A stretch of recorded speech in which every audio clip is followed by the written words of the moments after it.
This is a gene-modified piece of wood.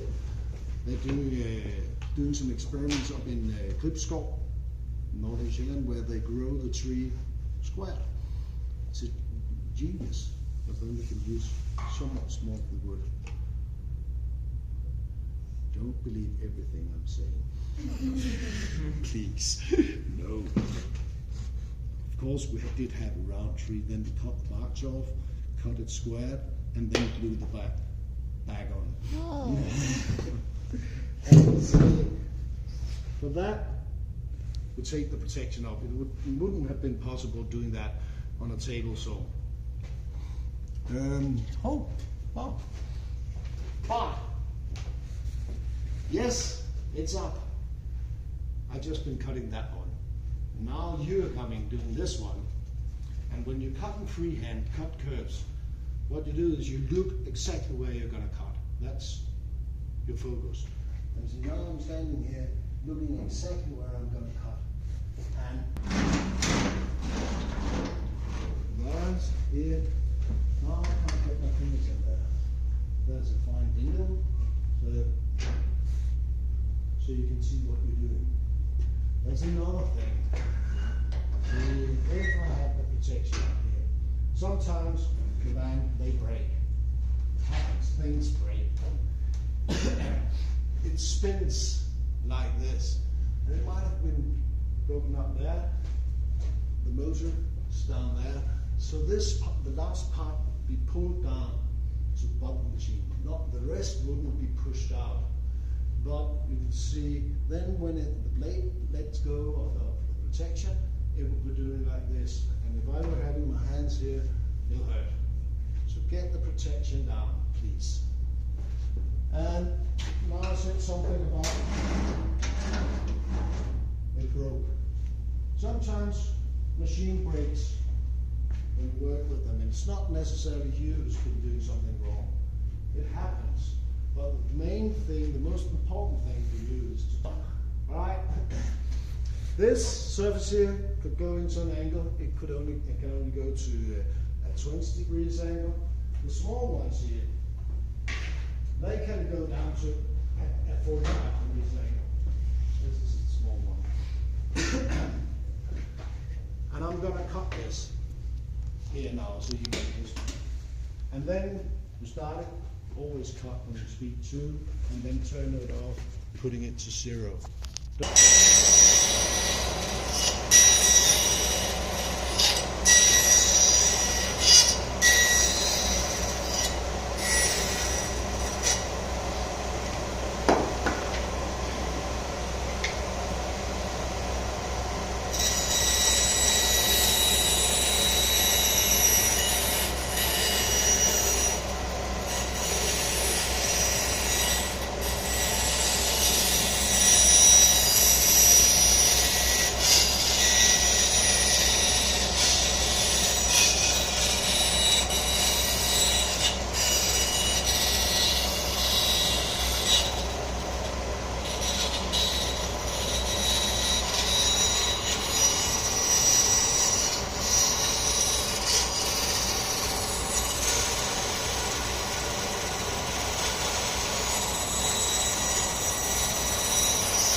Line because it's so small, such a small inside radius.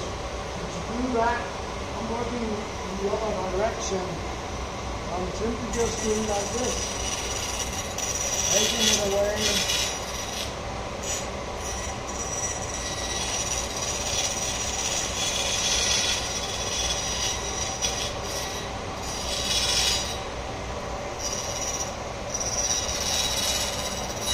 Like that. Turn it off, stay in the machine until it's stopped, and throw out all the small bricks. Make sure they don't end on the floor. The cleaning man hates us because of all those small pieces. He says that I should whip you if you don't clean up afterwards. People tend to call bandsaws and sanding machines for undangerous machines. There is no such things. Bandsaw, well, those are the machines where we have the most small accident, and I repeat, small accidents. But I've been working here for 18, 19 years, and we only had 2 big accidents. So we look out for each other, okay? But here, an undangerous machine as well. See, we have an arrow here showing you which direction the plate is spinning. See, if I was standing here, the machine would lift up my material. And if I'm not in control, then it will be thrown in that direction into the head of the person standing here. So when you use a plate sander, it's from the center and out to the side where the machine is spinning, because then the material is kept to the surface. And always have your material on the surface. We can twist this into an angle as well. Don't stand up doing freehand. Goes for the same at the bandsaw. Yes, I'd seen, and of course he was educated as a cabinet maker, the guy who did it. We are not doing it right. So you might see, because if you see someone up here thinking, hey, Bob said something about we're not allowed to do that, go to them and say, hey, I think I remember Bob saying, and let's say 10 out of 9, they would answer, I know, but I'm a cabinet maker. We do it a little bit our own way. But have it here, you can see, if I had something here saying it should be a little bit thinner, and then I push it in like that, and then suddenly it's so thin so it could go down there, and then I'll have my fingers in there. And that's what I'm calling getting your nails done plus. And if you do that, you'll figure out how many nerves ending in the tip of your finger, because that's one of the most sensitive areas in the body. And you'll also figure out how long it'll take for skin to grow back together when you have sanded it off. And you'll figure out how many times for the next 2-3 weeks you touch something with your fingertip. Because it hurts like hell every time. So, no, down on the surface. And then we have the other part. That would be the shave. The shave is, well, a tie hanging, long hair, going down there. Then you would be pulled in like this, and then you'll get the shave. It's not as hurtful, just looks stupid. Okay? So, good. An undangerous machine does not exist. When you're sanding, don't push hard. What you do when you sand is just making it fine, smooth, nice to touch. It's not taking off material. Oh, not getting good.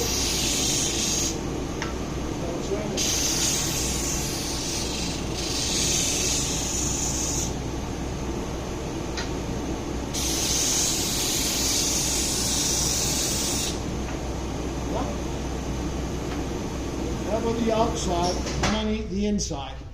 If I flip the surface here to a 45 degrees angle, it would be a 45 degrees angle there and there.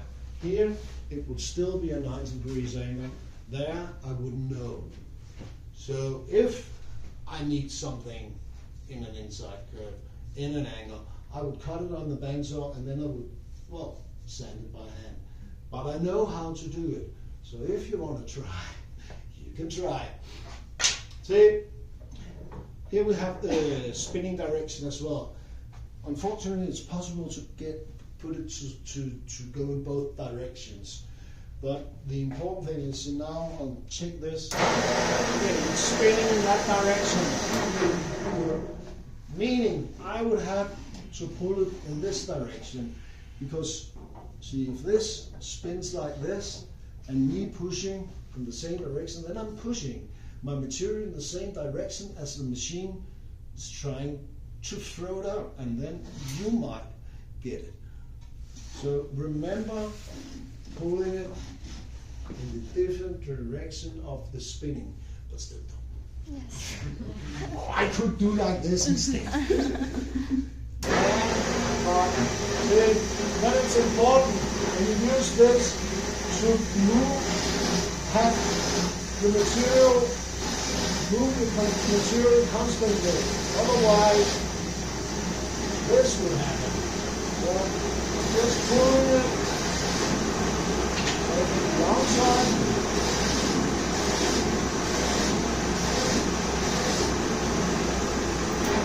Up. And then I can sand the surface, break the edges, and all those things.